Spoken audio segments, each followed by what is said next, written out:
It is, Madam Mayor. Okay. Councillor, would you like to reserve your right to speak later in the debate? Actually, I think I'll speak now, Madam Mayor. Okay, you have 5 minutes. If that's all right. Yeah? Thank you, Madam Mayor, colleagues, fellow members of the public. You have heard this evening from my Cabinet Member for Finance our budget proposition. This is a budget proposition that this administration is resolutely united behind.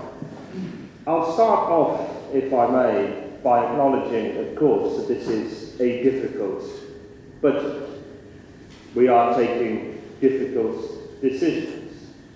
These are necessary decisions if we are to return this authority back to the long-term path of financial stability. I think we should all, as elected members, be very much aware of the gravity of the decisions we take this evening. We are legally obliged to deliver a balanced budget, and I've heard the calls to reverse certain savings proposals. Yet I haven't heard the alternative as to how that gap would be filled. All very well to say, don't do this, don't do that, don't do this, don't do that, but where is the alternative? I would say to all members tonight, there is no credible alternative that can be delivered in the short term. To amend a phrase of another prominent Conservative, the leader is not paternal. This budget, we believe, is in the best interest not only of this council, but of those that we seek to represent and serve, the residents of the Royal Borough. But look, you've heard from my colleague, Councillor Hilton, about our long-term plans for transforming the Royal Borough. Within difficult decisions and challenges, there lies opportunity and innovation, and I would certainly like to thank my colleagues on Cabinet and within the administration for delivering those innovative and creative ideas. You will hear very shortly from each of my lead members how they are leading the transformation of their service areas to deliver better outcomes to residents, deliver greater value for money, and go about building a long-term borough of opportunity and innovation. You've also heard some big commitments tonight, which I will restate formally as leader of the council. We are committed to delivering the Oaks Leisure Centre before the next municipal elections. We are committed to delivering the Lower Thames Relief Scheme. We are committed to delivering hundreds of affordable homes, particularly for low-cost home ownership. We are committed to finishing the regeneration of Maidenhead Town Centre and starting on the rest of the borough as well to unlock that opportunity, that economic growth, that business potential that is just on the cusp for many areas of reigniting after years of market uncertainty and times, I'll be honest, neglect. So we're here tonight, facing a difficult financial situation. We have a budget before us, which we firmly and resolutely believe is the right approach. Difficult decisions to be taken, necessary decisions. I hear the words spoken about removing the Advantage Card discounts, removing other particularly unique features of this borough. Look, I'll be honest, going forward, we will remain a low-tax council, but one that puts the principle of the user pays very much at the forefront of all of our policy ideas and generations. You'll hear shortly how we're committed to tackling the greatest issue facing humanity, climate change, through our climate resilience work, which involves, I'll be honest, again taking difficult decisions. More so, actually, had we set the target of carbon zero by 2030. We are, of course, as part of the budget, also offering radical forward-thinking plans, which include offering free car parking across the borough, on-street or pay and display, for anyone who owns an electric vehicle. Incredibly generous provision, probably going further than most other local authorities. But be under no doubt, we are committed to delivering this budget, to making sure we deliver every saving identified and unlocking both those commercial opportunities and the wider opportunities of this borough. We are committed and resolute to building a borough of opportunity and innovation. Thank you, Madam Mayor.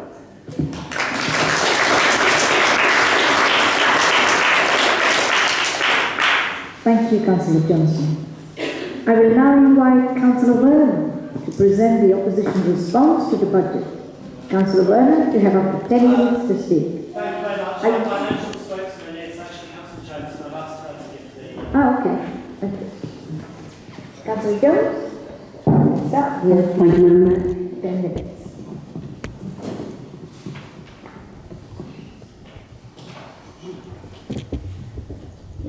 Many thanks to the directors and the finance team, especially Ruth Watkins, Peter Robinson and Terry Lees, for producing a transparent and honest budget. Given the content of the proposed budget, I would say it's the first one in many years to give all members the true picture of our finances. It's a pity that we did not have sight of the full budget until the 30th of January. The opposition would have welcomed the chance to submit an alternative budget, but 15 working days is not enough time to produce one. You have taken 4 months and hours of officer time. This year, for the first time, the truth is set out for us in the budget paper on page 192. Without the government allowing you to raise council tax above the 2% cap, you must identify 14 million of savings from your revenue budget of approximately 90 million by February 2022 to prevent the council from having negative reserves. Negative reserves means the council will be bankrupt. The financial decisions made by the Conservative administration are the sole cause of the council being in this disastrous financial situation. And how are you intending to make those savings? Increasing council tax for the most vulnerable, but we will discuss this in more detail in a following paper. Removing residents' parking discounts. I'm glad that this is to be revisited. I've pushed for this to be revisited and only hope it's brought forward immediately. Charging for parking permits. Only last year you're all over social media saying you would never charge residents to park outside their own home. Reducing grants to arts, voluntary and community routes. Cutting subsidies for bus routes. Removing staff from York House Windsor, what was the face of the council in Windsor, and put it into commercial rental. Removal of children's centre and youth sessions, and reduction in community wardens. Councillor Hilton made a comment last year about transparency being important. Maybe now you'll all agree that transparency has not been evident in previous budgets. You were promising no cuts to arts and culture, yet we see the cuts to grants to Northern Farm North Court. You promised a leisure centre in Ascot, and I cannot see any expenditure for the Oaks in our capital budget over the next 3 years, despite its planning application being approved. You promised 12.7 million a year for road maintenance for the next 4 years. The budget for highway works and maintenance for next year is 3.1 million. You promised to not cut library services, but you are reducing opening hours. You stated that there was a 3-year agreement with the Citizens Advice Bureau and the council's increasing their grant to support their vital work. Not so vital now when you're cutting their grants. And lastly, you said that while more than 50% of councils plan to use reserves to support the budget, the Conservative administration planned to increase reserves by 3.5 million to put the council in that strong position for the coming year. Well, that didn't happen. In fact, you've raided reserves by 550,000 this year so far. So that's 4 million adrift. And you're looking to use over 2 million reserves to balance the budget next year. So much for that excellent budget and that deserved unanimous support. Borrowing is costing the council £6 million a year. And the major capital cash flow, Appendix G, is not expecting any major capital receipts for 10 years. The assertion made in February 2019 by the then lead member for finance that capital receipts from regeneration investments and developer contributions would fully fund all infrastructure investment the borough required, leaving the council debt-free, including pension deficit, in the medium-term future, should it wish to be so, now seems insane, recklessly speculative. In fact, within the budget strategy, page 177, it states that the council should undertake a review of its property portfolio. As an increasing share of the council's budget is taken up with servicing debt, the council will need to consider whether to liquidate assets to reduce that heavy burden of debt repayments.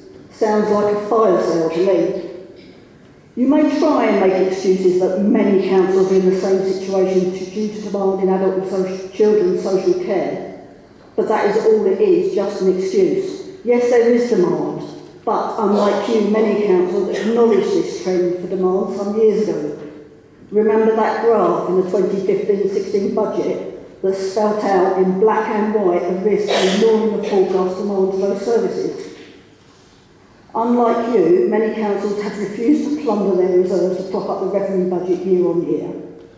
And unlike you, many councils have sufficient reserves to cover any funding shortfalls.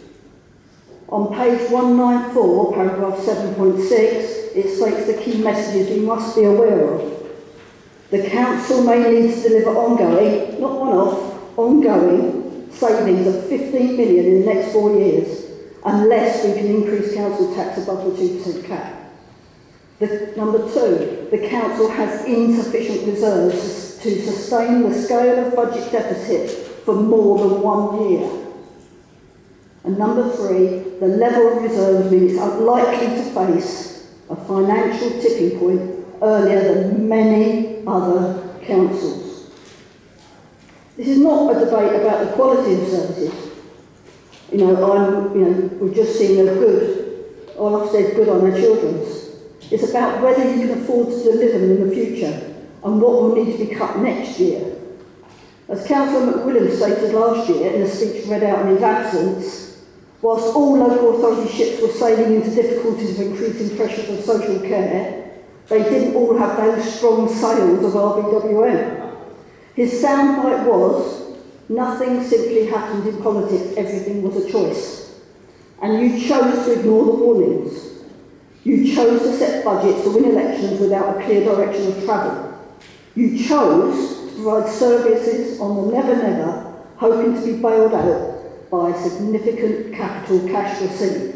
That was your choice.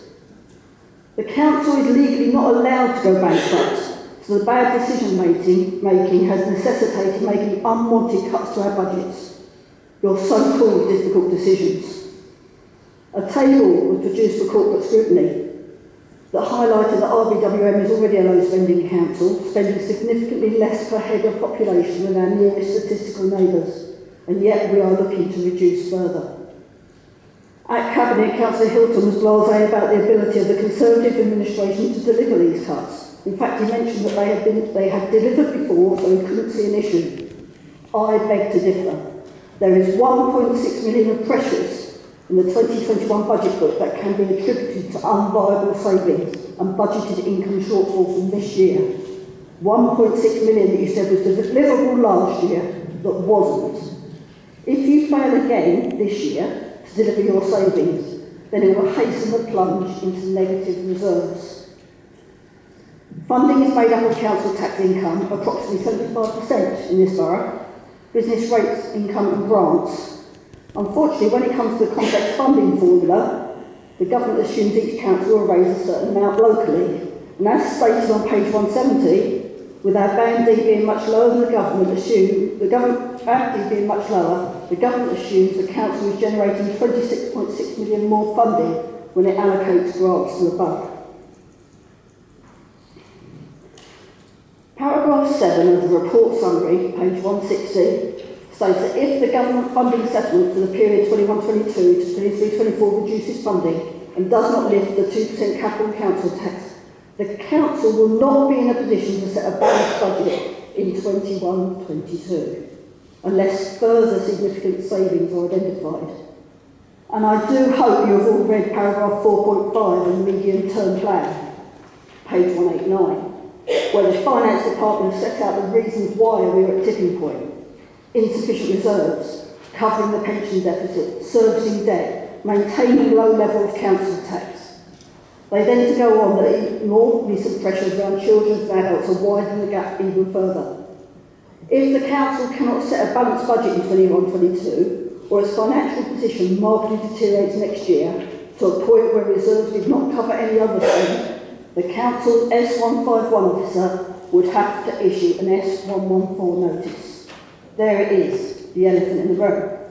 The S114 notice that takes the control of finances out of their hands. be issued as early as next January.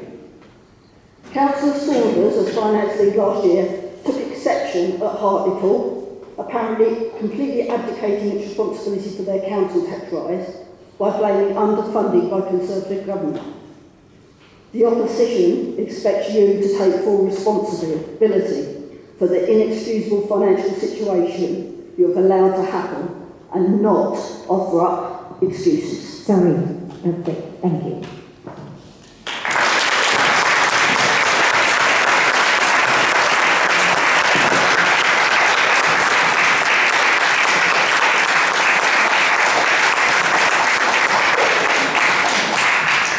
We will now consider the amendment put forward in advance of the meeting. There is only one. Amendment 1, Councillor Wisdom de Costa. As he proposed his amendment, I invite you to speak. You have up to 5 minutes. Thank you.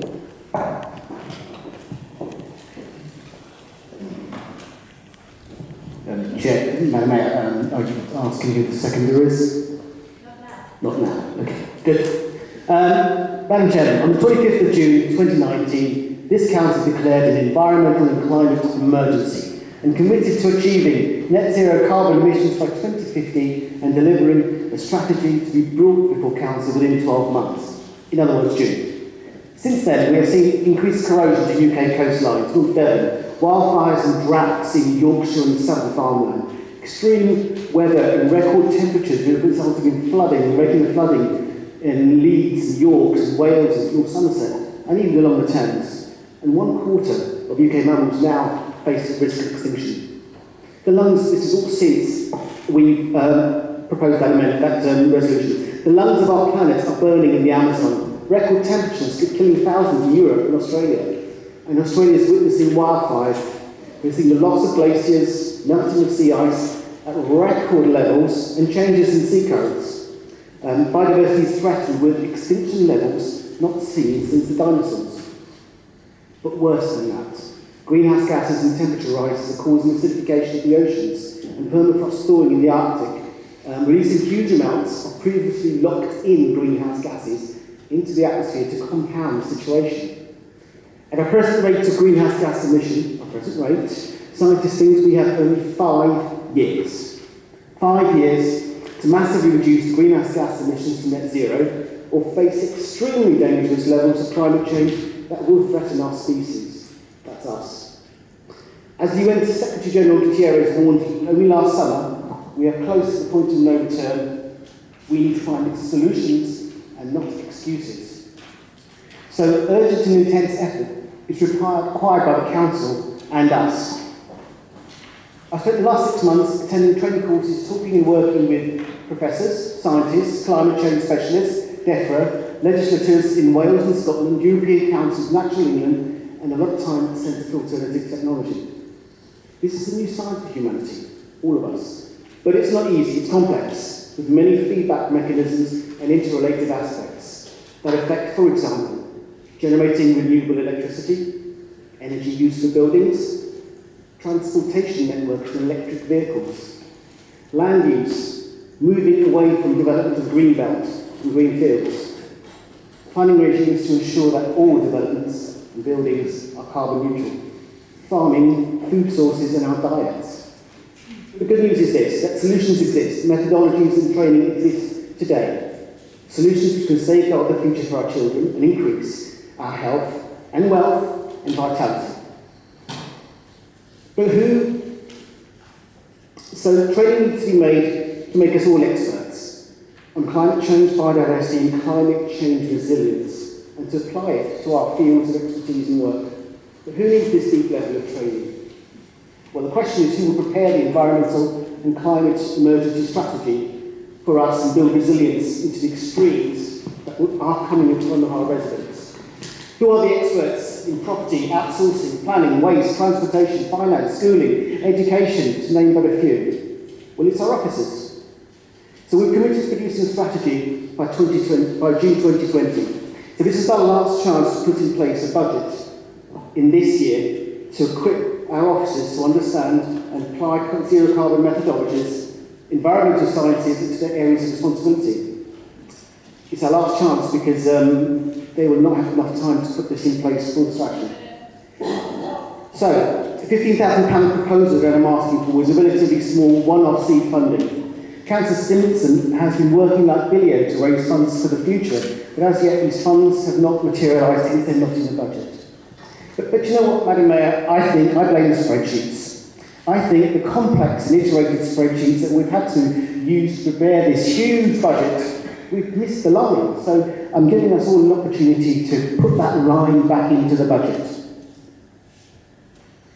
So, as Mr. Gutierrez said, let's not make excuses. Let's put our money where our mouth is.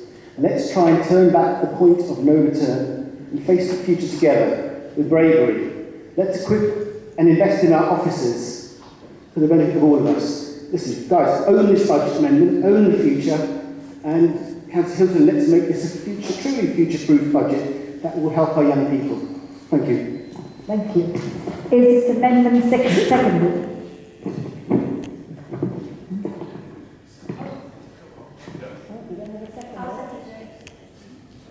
Davis? Okay. Would you like to reserve your right to speak later, or would you like to speak now? Sorry? Sorry, I can't hear you. So, Chair, hold on a second. Can Do you want to speak second? up? Excuse me, I don't know what's going on down there. Can you speak to me, please? No. Sorry, we had some confusion here. Yeah. Councillor Davis has seconded the motion. Councillor Davis, do you reserve your right to speak now? Could you please stand up, please? Or do you want to speak later? Thank you, Madam Mayor. I'm happy to speak now, thank you. Okay, thank you. You have 5 minutes, okay? Thank you. I'm most disappointed that this budget is, as it stands, a missed opportunity to make a coherent response to the climate emergency. On the one hand, it's been claimed that removing advantage card discount for car parking is part of that response, and yet at the same time, you're reducing the public transport subsidies and doing things like increasing charges for green waste bins by 75%. There's also no funding that I can see in the budget for the actual climate emergency work. We have some amazing, committed and knowledgeable residents helping us with our climate emergency work, and if I was one of them, I would be very disappointed with this budget too. We're in danger of losing their invaluable goodwill unless we can prove it's not just greenwashing. The responsibility to achieve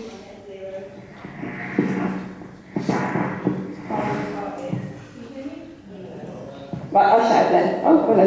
Right, the responsibility to achieve our net zero carbon target lies with all of us.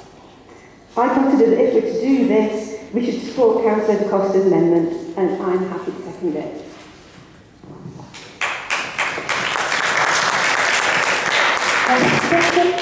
Yes, would like to say something? Yes, I would please. May I speak about that? Can you hear me?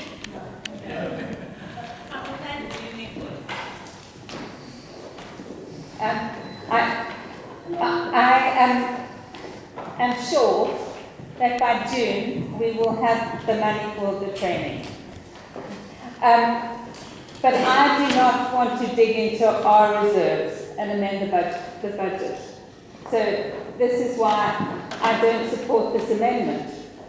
I just want to say that I think it's important that we train, but I do not want to support the amendment for taking money out of our reserves. And this knows how important I feel it is that we train officers and that we that everyone understands the issues and the complexity around climate change. It's the issue that is facing us that's absolutely critical, and we work together on this all the time. So I think it is key, but I don't think it should come out of reserves, and this is my feeling.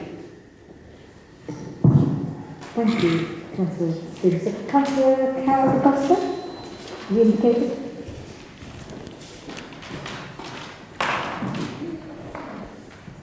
Thank you, Madam Mayor.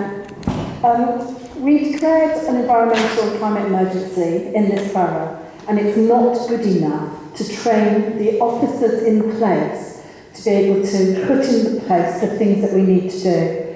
I'm really, really disappointed that you can't support this amendment.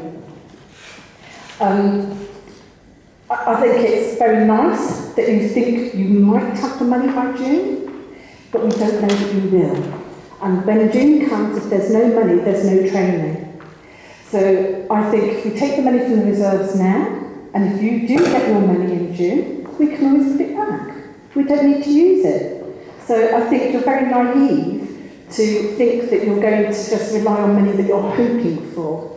I do think that biodiversity and climate change is a lot more than just planting trees and pretty wildflowers along grass verges. We need to take this really seriously. Thank you.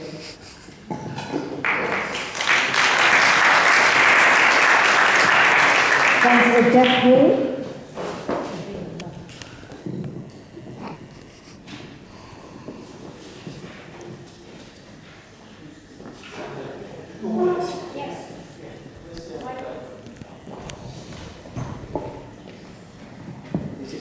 Is it on? Yeah, it is on. Thank you, Madam Mayor, for allowing me to speak. I'll just be very, very brief. I'm absolutely staggered that there isn't a budget line in the budget report for this item and for climate change. And I would have expected a few £100,000 at least, maybe £500,000, because it's such a major issue. And I'm staggered that Councillor Simpson will not support the motion. I hope some of the Conservatives will. If we're going to take some money out of reserves, then we should be taking it out of reserves for this, because it's about everybody's future. Some of the policies that are coming through, having just had a call from the developer who wants to develop Maidenhead Golf Course, I will express my disgust at the intention to wipe out the last green lung in Maidenhead. It worries me that the Conservative group talks about climate change, talks about biodiversity, and then, on the other hand, actively decides to wipe out a couple of hundred acres of beautiful green countryside with mature trees that is a sink for all the bad things that come out of cars, and also a massive great oxygen factory, let alone the wildlife. So I'm finding you saying one thing and doing another, and the lack of support for this motion, shall we say, confirms my point. Thank you very much, Madam Mayor.